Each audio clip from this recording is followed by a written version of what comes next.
Hello everyone, आज मैं अपने एक प्यारी दोस्त की फेवरेट रेसिपी बना रही हूँ। जी हाँ, जब भी उनके घर मैं जाती थी तो रैंडमली उनके घर यदाकदा साबूदाना बड़ा बना हुआ मिलता था। साबूदाना बड़ा सच में बहुत ज़्यादा स्वादिष्ट बनाती थी। मैंने इसके रिगार्डिंग ब्लॉग भी अपलोड किया है। जी हाँ, मैं बात कर रही हूँ अल्पना की। अल्पना अभी गुड़गांव चली गई है, पर उनकी बताई हुई ये रेसिपी मुझे हमेशा याद रहेगी और उनका सीक्रेट मसाला। तो मैं सबके बारे में आपको डिटेल में बताऊंगी। सबसे पहले साबूदाने को ओवरनाइट सोक कर लेना है और पानी थोड़ा कम ही डालना है। फिर साबूदाने को मिक्सी में हल्का ग्राइंड करना है, दरदरा ही रखना है। उसमें 4 उबले हुए आलू को किसकर डाल देना है, अच्छी तरह से मसल देना है। फिर आपको भुने हुए मूंगफली जिसका छिलका निकला हुआ है उसको भी ऐड कर देना है।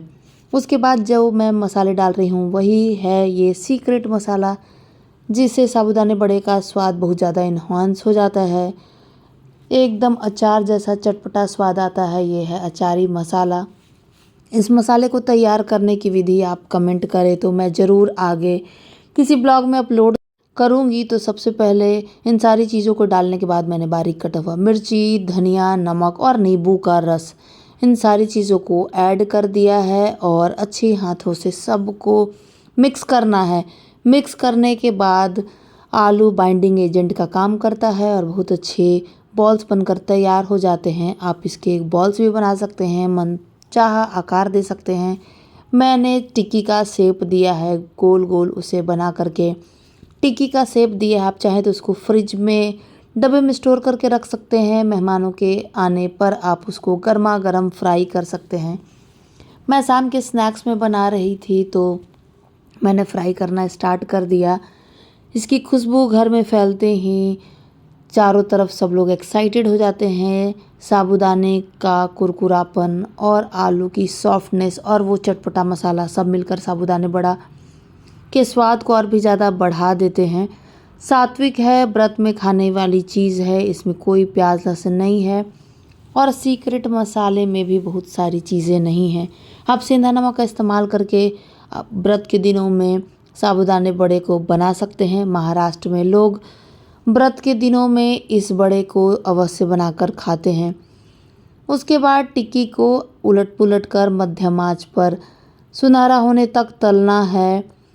इससे मूंगफली, आलू सब का क्रंच बहुत अच्छा आता है और इसका स्वाद भी बढ़ जाता है। हौले हौले मैं एक एक टिक्की को निकालते जा रही हूँ, बीच बीच में उलट पुलट कर मध्यम आंच पर तलना है, बहुत तेज़ आंच पर नहीं तलना है। ये सारा प्रोसेस बहुत पेशेंटली आपको करना है। बड़े को आप ना केवल व्रत के दिनों में बल्कि रैंडम दिनों में शाम के स्नैक्स के तौर पर मेहमानों के आगमन पर बना सकते हैं। इतना ज़्यादा क्रंची डिलीशियस है, साथ में इसके धनिया पुदीने की चटनी हो तो मज़ा ही आ जाए। मैंने फुल डिटेल वीडियो इसके रिगार्डिंग डाली है, तो आप ज़रूर इसको विज़िट कीजिए।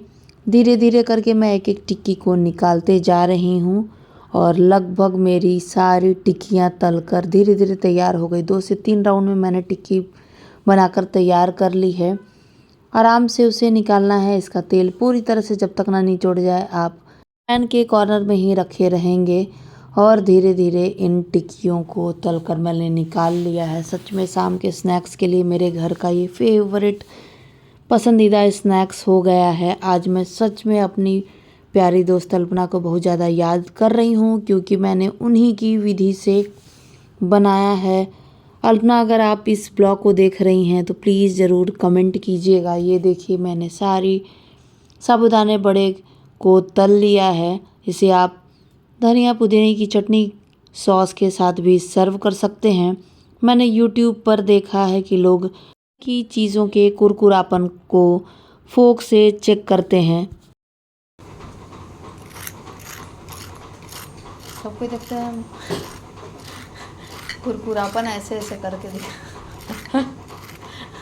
मैं अभी फोक की मदद से अपने साबूदाने बड़े के कुरकुरापन को चेक करके दिखा रही हूँ। सच में बहुत ज़्यादा लजीज और कुरकुरा बना था। आप भी बनाइए, मस्ट ट्राई कीजिए। Okay, take care, bye bye.